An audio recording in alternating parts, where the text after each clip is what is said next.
What's up, YouTube fans? Today we're going to take a look at the Transformers Legacy Evolution Bombshell. So this is the final member of the Insecticons from the Legacy line. So we've already gotten Kickback and Shrapnel, and finally we've got Bombshell here. And I have liked their modern take here on the Insecticons. The previous two are really good. So let's take a look at this guy. You do have some nice paint. You got silver paint here on the head, a little bit of yellow, goldish yellow paint here for the crest. This is unique. I've never seen this part done this way. Usually there's a faux part, but that is fully painted. You got red paint for the eyes, silver paint for the face mask, purple paint here for the chest, silver on this translucent with silver behind the chest to give it that metallic look.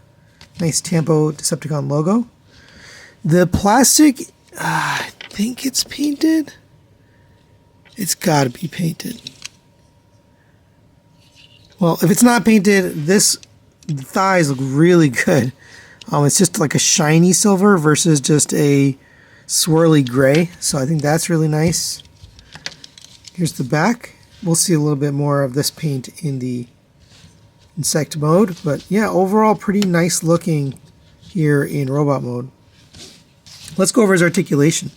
He can rotate around. This has to kind of sit at that angle. If you push it too far, it'll cover his face. You can't push it back here, but it doesn't get any side to side or any extra movement. So you still just get the rotation out of it.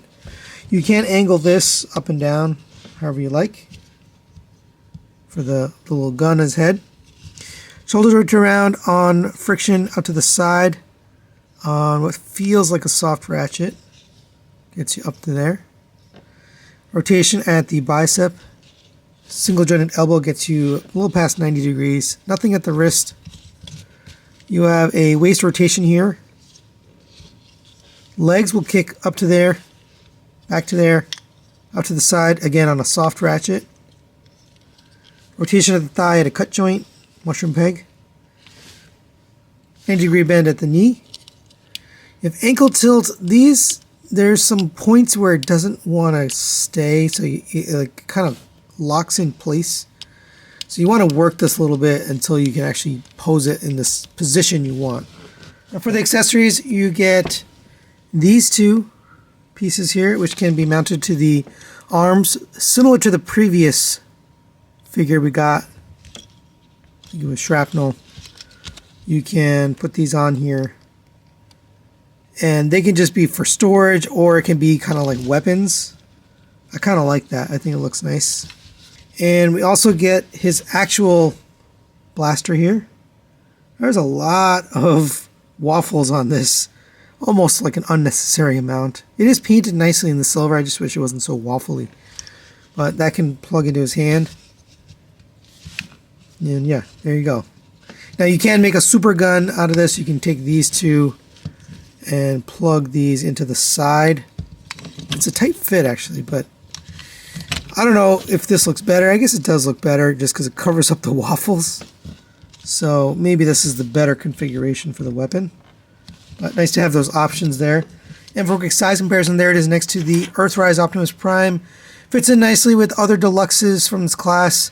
Some might argue the bug should be a little bit smaller, but I think it's okay. Looks good with the retail line. And just for fun, there it is next to the Fans Toys version of Bombshell. Now I have the gray chest version here. Now obviously they didn't figure out a way to have him swap chests. In the cartoon he was often had a gray chest in robot mode, but then a purple chest in the insect mode. So kind of really couldn't get the best of both in the toy.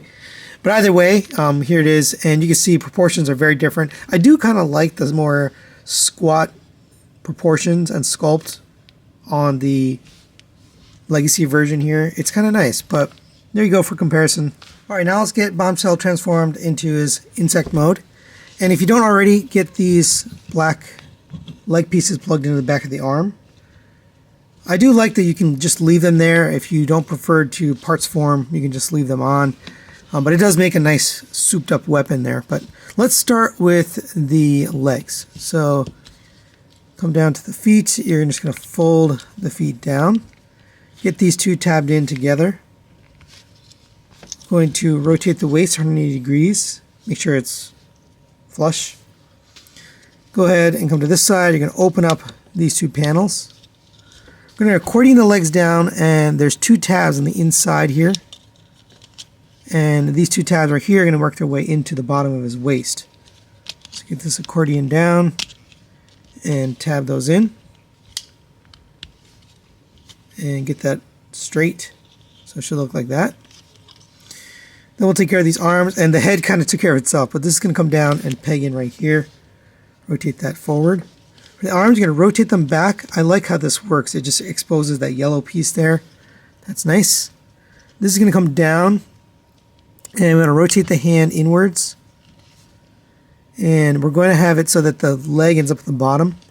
There's a tab here that's going to go into a slot on his leg, and then a tab on the side that's going into the side of this panel. So get the bottom one in first, and then the side one. That's kind of the order that seems to work.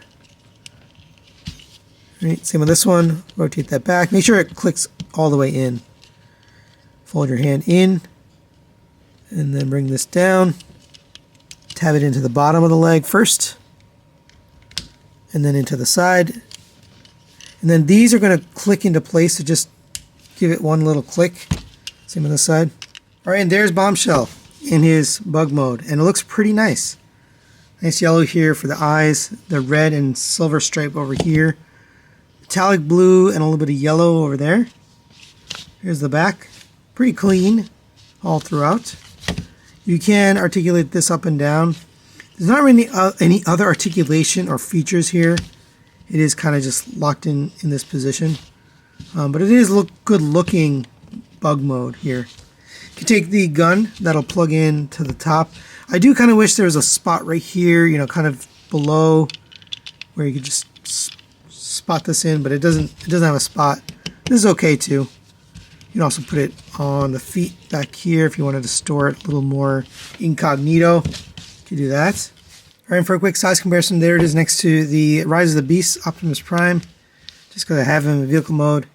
You can see fits in similar to other deluxe scale vehicles. So pretty big bug, but there you go for comparison. And just for fun, there's a comparison with the Fans Toys version of Bombshell. And you can see it's got not only more legs, but obviously more articulation in legs, which you'd expect for a masterpiece. I do feel like there's, you know, some piece of legs missing going out this way. I guess that's what this is, but there you go, just for fun with Fans Toys. So final recommendations on the Transformers Legacy Evolution Bombshell. I'm going to give this a 4 out of 5. I'm going to recommend it. I like this figure. I've liked all of them actually. All of the Legacy Insecticons have been well made. I like the design. The transformation's fun and intuitive. The weapons seem to work. I'm not a huge fan of the parts forming of the insect legs, but because it makes a relatively nice gun, I think it's worthwhile. Bug mode could stand to have a little bit more articulation, but other than that, I think it's really well done. To me, these are the best retail version of Insecticons we've gotten. I know there were some in Titan's Return line that were pretty good, but I think these are better than those. But either way, I do recommend these. Shout out to Tanner J, who's been allowing me to take a look at some of this retail stuff and then buying it after my review. Appreciate that, and allowing me to get eyes and hands on these figures. So that's it for today. Thanks for watching. We'll see you next time.